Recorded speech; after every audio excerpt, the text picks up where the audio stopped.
Ladies and gentlemen, it's time for the greatest rock and roll stories in the universe, all from the fans' perspective.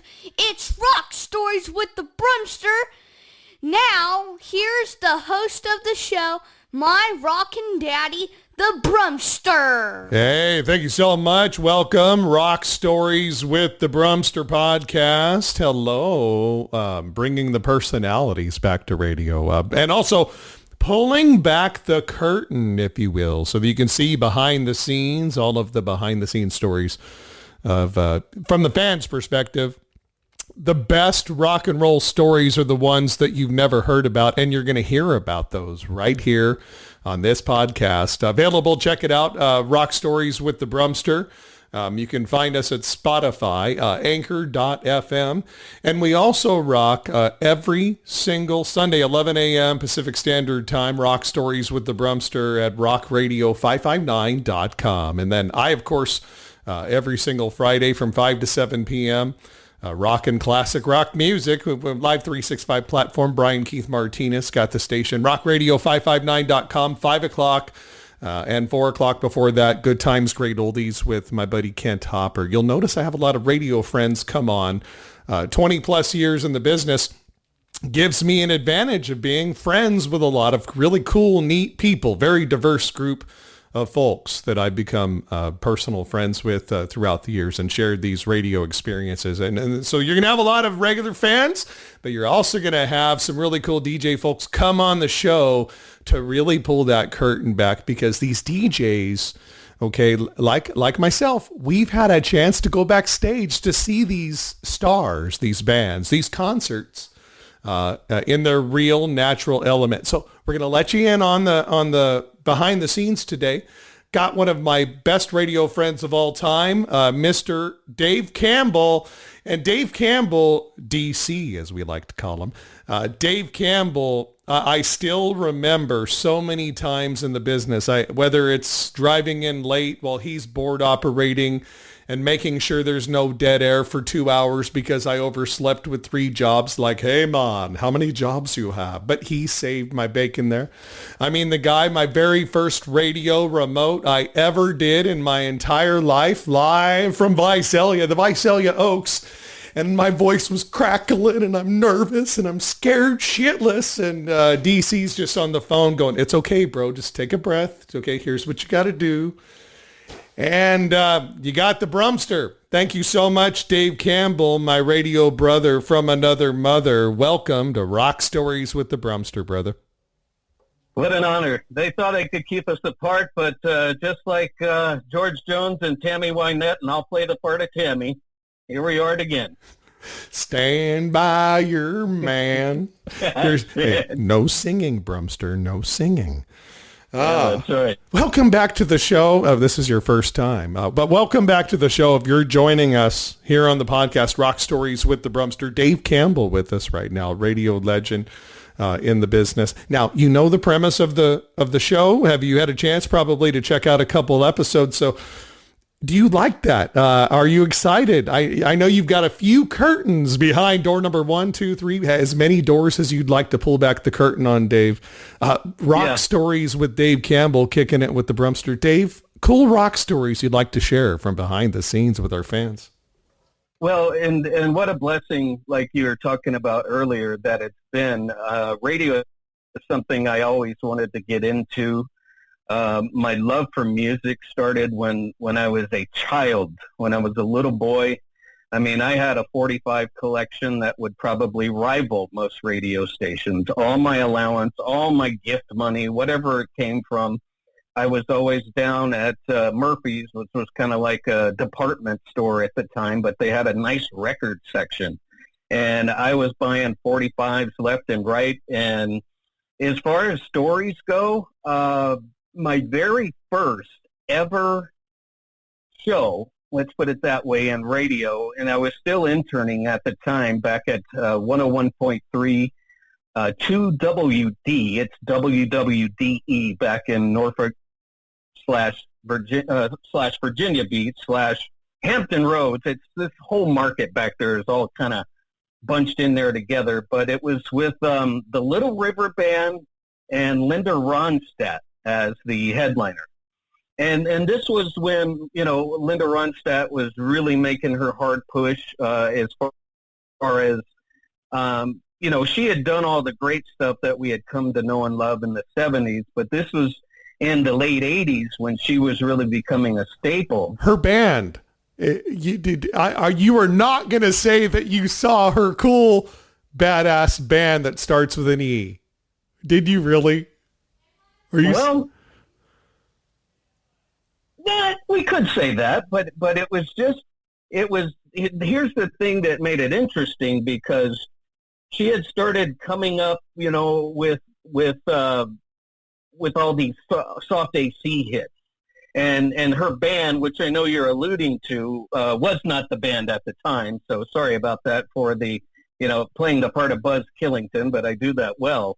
But what was so funny about the show was, here I am sweating bullets. I still haven't even cracked the microphone yet. I'm interning to become a DJ, if you will.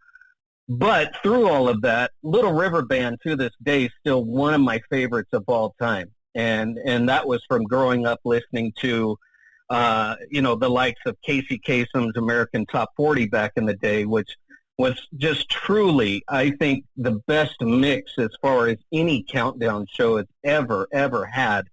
And I was just flipping out because it was like, hey, Dave, come on, make sure you're here. Make sure you're early before the show. It's John King. John King was the afternoon guy. And he's like, I'm going to interview these guys, these blokes from Australia. And if you'd like to meet them, just come on by the station. And I did. But it's that anomaly that always happens of when Brits, and especially Australians, how they can sing perfect English, American English, if you will. Uh-huh. But when you show up, it's like, hey, what's up, mate? How are you? And it just, it made me stand there, being the nerd I was, and like, how do you do that? but and then when you sing, the accent goes, and we'll never understand that. That's that's God's His Majesty at work. But it was such a cool thing, because what made it so neat, and being the first show that I ever did, and others will say, oh, well, mine was Metallica and mine was this, and I'm talking Linda Ronstadt and the Little River Band. But both of these artist and or band, were people that I grew up with 45s from. And it just made it so cool to be a part of seeing the radio side and the interview side, and then being backstage for a little bit at the Hampton Coliseum, and then pow, they go on stage. And it was just kind of seeing the intricate workings of all of it coming through. And, the crowd just filling the house. I think the Coliseum held about 10,500, 11,000 total. It was just such a neat experience, because I'd always heard it from the other side, and now I'm on the inside watching it all work itself out. Rock Stories with the Brumster, my special guest, Dave Campbell, DC, in the radio business many years. So we have the unique experiences, the co-experiences together, where we can pull back that curtain so you could see behind the scenes and get the feel. I like people to sense the smell. Some of these concerts and opportunities, especially that we've had in radio, like that Linda Ronstadt and Little River Band concert that you saw. Not only did it tie those memories together, but emotions in the moment of like, wow, I didn't expect this. I didn't expect it. Funny thing is, most people don't realize that DJ, the guy that said, come on by, you said you impersonated his voice. That's exactly how a lot of people in the business used to be, right? Like never turned it off, ever. Right. Larger than life. Oh, I gotta love it. I got my first program director ever, Charlie Wolf. I love him to death. To this day, he's in my book that I wrote, All Charged Up, everything I currently know about batteries. And I talked about the story about getting hired on the air, and him sitting there just going, leaning back in his chair. So, why do you think you should, you just, that microphone is always on. Yeah. I was like, wow, so I'm supposed to be like that. What I ended up learning is that, yes, my regular Josh voice isn't 100% like the Brumster, but I realized that you have to have a realness about it. You do become a character because you're creating cartoons basically in everyone's minds with your words and how your inflections are. Theater of the mind. Getting back to the concerts and the rock stories here with Rock Stories with the Brumster, Dave Campbell, my special guest here with us today. We'll get to that in just a moment, but that theater of the mind aspect, bringing people into the room who are actually just driving down the freeway, but for 15 minutes, they're in there rocking out with you, or they're having an experience. Yeah. You talked about Casey Kasem. I said everyone was a celebrity that was on the air. It's time to bring the personality back to radio, right? Yeah, I wholeheartedly agree. And, I'm not going to sit here and soapbox the current state of corporate radio. We can do that on another podcast, and I'll host it. But the thing is that the personality drove radio from the beginning. The personality drove radio, because what was so special about it is, yes, somebody tuned in to hear the music that they love because that's what you did. But it was the personality that kept you coming back, because that person, be it he or she, was the glue between the song. And it stuck to you. And it left us with those days of, oh my gosh, did you hear blank on blank tonight? Or did you hear what happened yesterday? And I just think that that's so sorely missed, because the current state of thing, it's kind of rip and read your liners, and God bless the jocks, but they're just not given enough space to put that personality back into radio. And it's just sorely missed. And that's what we're doing here. It's the effort underway that is being undertaken as we speak. Rock Stories with the Brumster podcast on Spotify. Over 165 million people listen to Spotify just on the premium, not even including all the folks that are listening on the free. And I'm available for free to check it out. Rock Stories with the Brumster podcast also airs online at rockradio559.com every Sunday at 11 a.m. That's what we're trying to do, because, you did a morning show for an oldie station. You were at a classic rock station. You got to see so many different people, but they didn't come on and just, record their voice and then just, have that play over the air and you guys just push some buttons. No, they came in and and you had a back and forth. What are some of the cool back and forths that you've had, say, on air with some of your cool best artists, best bands, best personalities that you can remember that really provide really good, solid memories for you? Well, during the oldie stage of my career, which I truly love, because that music it's never, ever, ever going to get old. But the most fond memory I have of that was the legendary Frankie Vallie. And he actually came and did interview with us from our remote broadcasting streamline that we used to have. The old trailer, if you will. And he just shows up at this gas station / eatery that we were broadcasting from. And, Doug and I both are just like, Frankie Vallie is standing in the Cool 92.9 tuna can. And it's just, it was just mind blowing. And the thing that was so cool about it is he's Frankie freaking Vallie. But he didn't act that way. Right. Just cool as a cucumber, down to earth, and just chatting it up with us. And it was so amazing. And I still got pictures of meeting him to this day. But it was one of those things where you're starstruck, and they're just like, hey, I'm just here to hang out with you and talk for a little while. Settle down, be cool. But it's always interesting when you just see somebody, because to us, they're larger than life. And it's also very humbling when you see somebody. It's like, hey, I'm just like you, man. I've been blessed to make some hit records, and we're all the same in the end. And I had that same instance happen with the legendary Boz Scaggs. Lowdown. I love it. Yeah. Talk about that, man. Yeah, Boz, I was blessed to get backstage access when he played not too long ago. I mean, it's probably been 10 years or more, but he played at Table Mountain.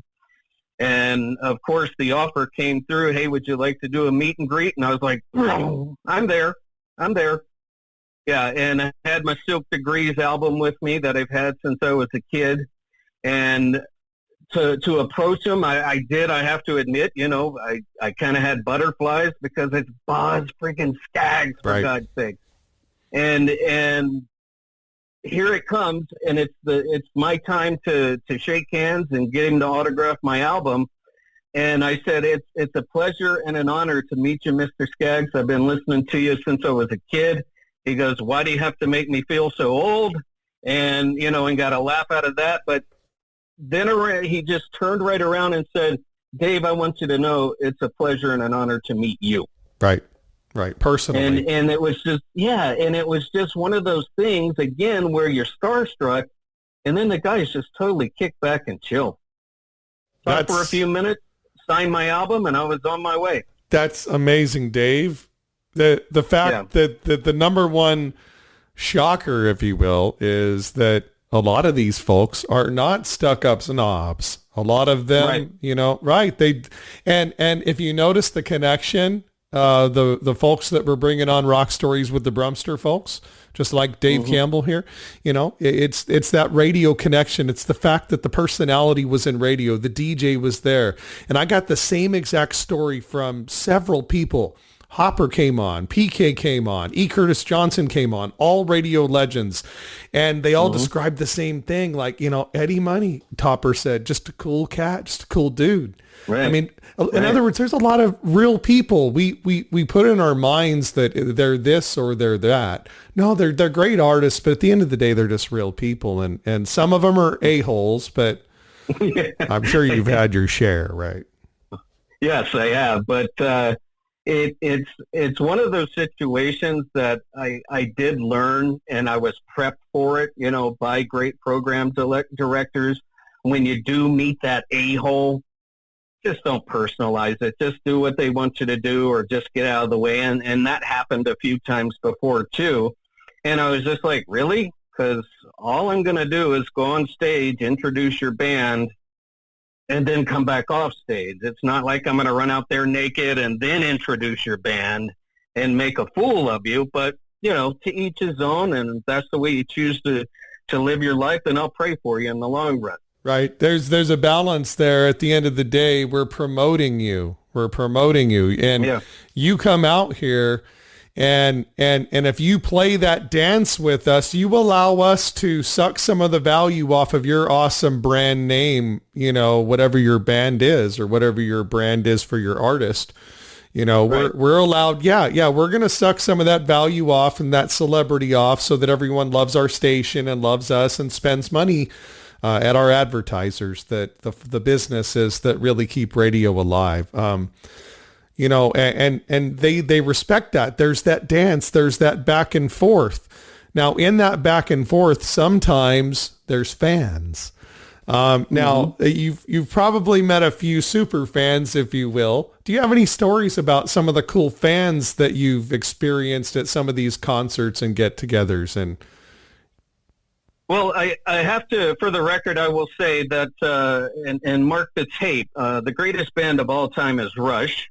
I will say that until I'm dead, and even I'll say that when I haunt you at night. But I've always been a staunch Rush fan. Their album Signals and the song Subdivisions from that album was something that I always think that Neil Peart wrote that for me, because I connected with that song in such an amazing way. I have the lyrics cross-stitched, and any bed I sleep in, no matter if I've been in a home or an apartment, that's the first thing I see when I get up in the morning. That's how much that song means to me, because at the time, I was a young dorky kid, and when I heard that, it was just like, oh, he's not talking about songs. Houses, subdivisions. He's talking about us as people, and talking about the different cliques that are out there. And that song was for the Misfit. And I appreciated that because it just really made me feel like, okay, somebody gets me. But talking about going to see Rush, and especially in, let's say, the last 10 years that I did get to see them, I was blessed to see them 23 times. When I first started going to see them, which was back in, I believe, the 8th grade, if I'm not mistaken. And it was just so amazing as the band continued to get older. And then guys like me would be bringing their kids, the next generation of Rush fans. But the one thing I always loved about their show, you never saw any fighting or any this or any that. There was never any drama because the family was there. And everybody was there to rock out with three of the greatest musicians of all time. And the same can be said about the amazing Iron Maiden.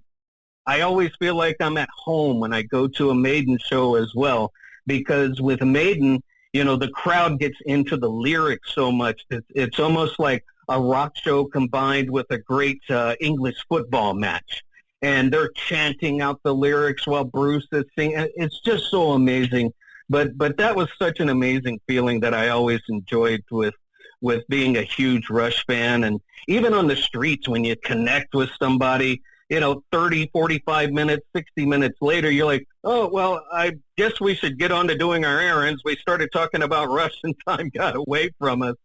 And it's family.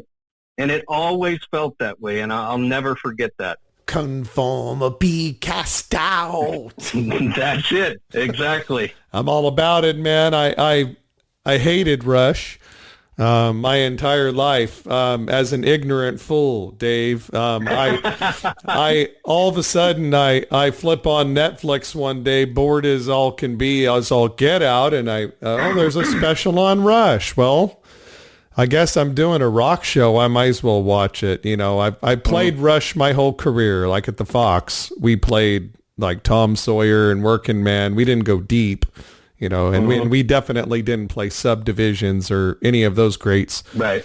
But I never liked Geddy Lee's voice for some reason. I didn't hate it. I just wasn't going to go buy a Rush album or see Rush. And then suddenly I see this Netflix special about Rush.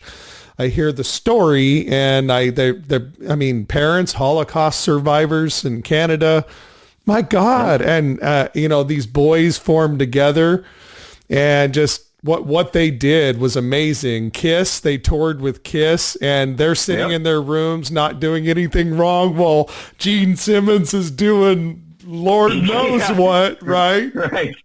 Right. Yeah, and I had one opportunity to do a meet and greet with Rush, but it was so at the last minute, being here in Fresno, and it was in the Bay Area. I'm like, I'll never make it in time, and I never got to. But the coolest part of that was just realizing through the years from reading and then all the different little documentaries that are done, Neil was just a deep, deep dude.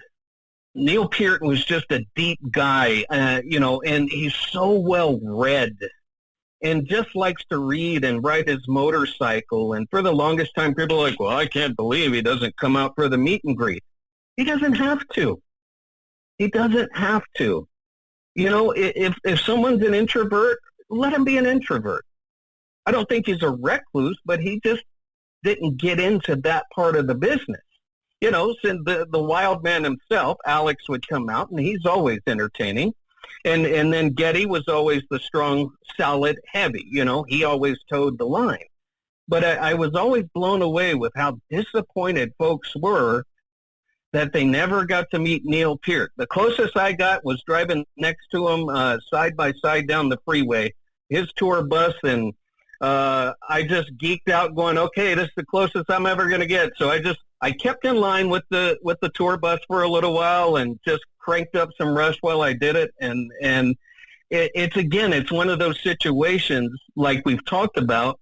If somebody doesn't want to do meet and greets, then fine. It's fine. just to find them by their amazing music. Absolutely. And I also think of Geddy Lee in a whole new respect that I have for him. Yeah, imagine the one-man band guy, the guy that has the drums and, the horns, and he's, you know what I'm talking about. That is Geddy Lee. The dude's singing, he's playing the keyboards, he's got the bass. I mean, what is that guy? I mean, got the harmonica. I mean, what is that dude not doing, man? Yeah, and like I said, I just, actually the tattoo work that I'm working on now, what's on my arms and on my chest and the rest of my body is a tribute to my grandparents. God bless them for raising me. And the next tribute I've got going is on my legs, and it's to my favorite band of all time, Rush. That's what I'm talking about, man. What great memories, not only as a radio DJ and all of the backstage access that we've been able to talk about today, Linda Rondstat, Frankie Vallie, Little River Band, Rush, Iron Maiden, but some of these experiences, not just, as a radio guy, but as a fan that takes you back to buying those 45s, wow.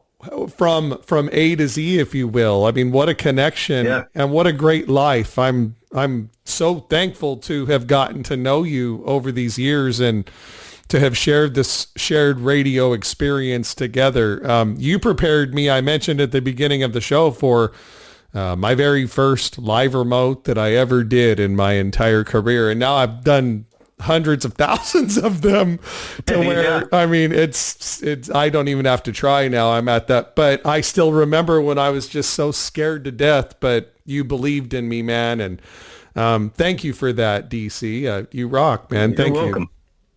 You're welcome. It's what we have to do. And I think that's one of radio's modern day problems is we stopped training. We stopped having a bullpen, for that next star. Again, I'm not begrudging anyone. It's your company. You run it how you like, but personality is what's always driven radio. It truly, truly has, and I'll always believe that.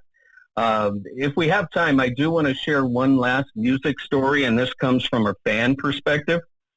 And one of my favorite artists of all time, favorite songwriter, one of my favorite singers. Nowadays, they would categorize them as Americana, which is a spinoff from country.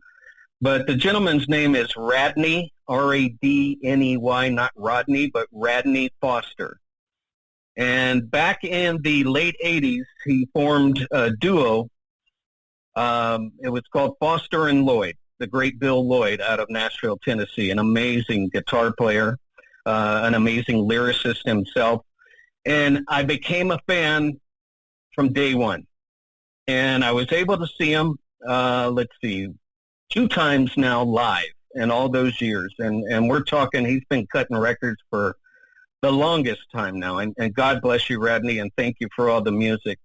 But I had purchased some tickets to go check him out up close and personal at Buck Owens' joint, the Crystal Palace down in Bakersfield. And it was just Radney and his acoustic guitar. And I'm like, man, this is going to be like sitting in his living room. Not only were you able to purchase a seat, but you could purchase a little meet and greet.